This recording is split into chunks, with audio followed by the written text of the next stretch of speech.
Assalamualaikum warahmatullahi wabarakatuh. Saudara, kali ini saya ada di salah satu tempat mencoba menelusuri tentang informasi adanya seorang suami yang ditinggalkan istrinya pergi ke luar negeri tanpa seizin suaminya.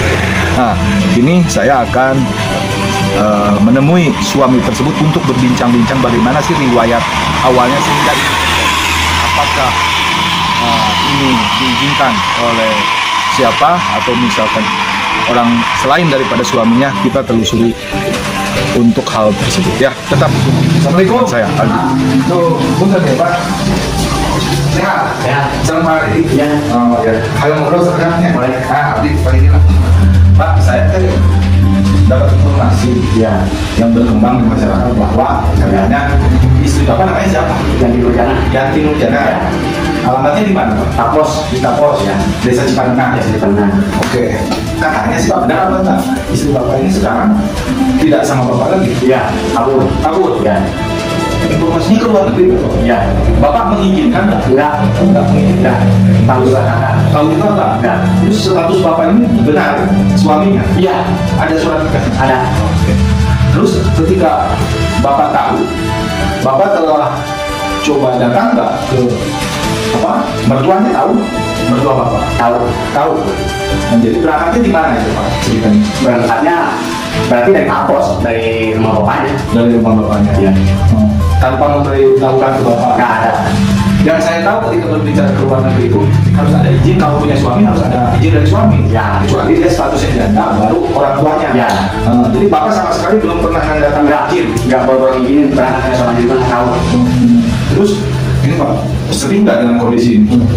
Sedih lah melihat anak saya sendiri yang paling kecil itu. Jadi anak ada berapa? Ada tiga. Ada tiga. Ya. Jumlahnya tiga, yang sama kakek itu ada berapa? Satu yang paling kecil. Oh, jadi yang besar sama Bapak? Ya. Ikut sama Bapak? Ya. Iya, yang besar. Yang paling kecil usia berapa? 6 tahun. 6 tahun. Jadi semuanya mohon disimak bahwa Pak Dedi ini adalah suami dari Yanti Nurjana yang berangkat ke luar negeri tanpa izin dari beliau selaku suaminya. Nah, siapakah nanti yang mengizinkan Yanti tersebut bisa terbang ke luar negeri? Kita akan telusuri. Sejauh ini yang kami ketahui ketika berbicara untuk kerja ke luar negeri itu ada dua syarat, yaitu izinnya misalkan statusnya punya suami harus dari suami. Kalaupun tidak punya suami barulah orang tuanya.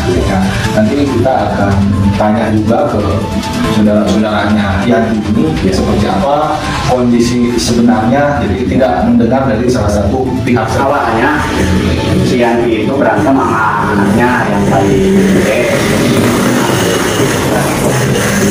Dia mau pergi ke Tapos, tapi dilarang sama saya jangan pergi, namanya juga berantem sama anak, jangan sampai ninggalin anak, kata saya. Dan itu nggak pergi. Pas paginya dia langsung bawa baju, langsung pergi tanpa izin, tanpa apa. Itu namanya berarti kabur ya, kalau nggak izin.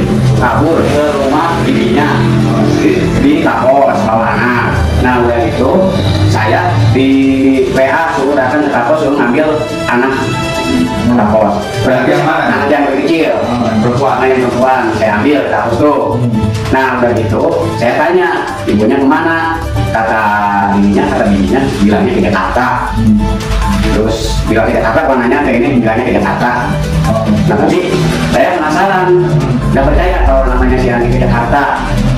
Saya sendiri saya intai, tahu-tahunya dia masih kerja di pabrik. Oh, jadi sebelum pergi ke luar negeri itu ada masalah dulu sama Bapak, sehingga dia kabur dari rumah.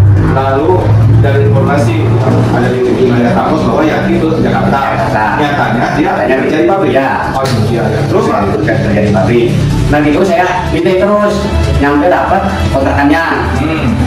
Pertama kontraknya dia aman.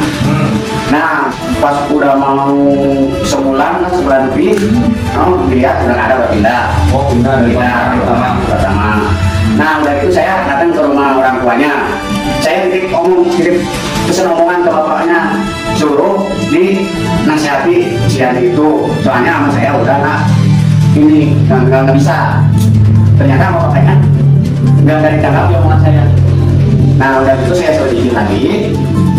Kontrakannya pindah ke Jembatan Serong. Ternyata di Jembatan Serong itu Katanya laki. Sama laki. Ya. Maksudnya laki itu siapa? Bapak selingkuhannya dia. Oh iya, Selingkuhan dia. itu sebentar. Diketahui sama laki itu dari siapa? Bapak apa kepergok Yanti sama laki-laki? Kalau si Yanti memang nggak pergok, cuman lakinya yang ada. Di kontrakan Bapak itu ada laki-laki. Terus keterangan dari warga sekitar apa tadi? Katanya emang dia si Yanti itu udah ngangkat sama laki di situ. Kata warga juga ngomong. Nah udah gitu, saya yang jelas dia udah hubungan sama si gitu.